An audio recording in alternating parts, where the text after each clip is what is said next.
our supervisor, and I am privileged and honored to be a member of the intake team here.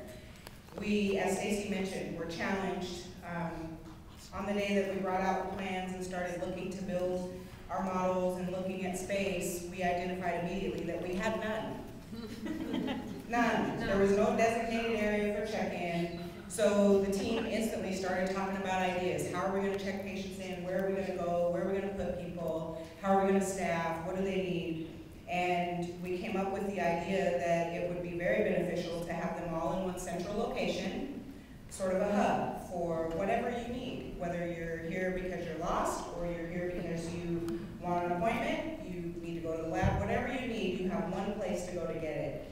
Originally, this space belonged to X-ray, right in here, so there was some negotiating. We had a little space in the front, right off the main entrance, not enough to work with workstations, people, and is that really what you want to see when the door opens, is someone sitting at a desk in the main entrance.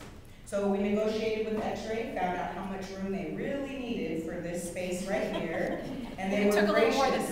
Yeah, they were gracious, and they gave up the space for us, understanding that if we didn't have a central location for check-in, each area would have to designate their own space for patients to check in, the work that needs to be done there. So collectively, everyone kind of had to give up a little bit, and it took some work, and we got there. So the circle we thought was very welcoming. So the patients enter through the front door, they go straight in where they need to stop first.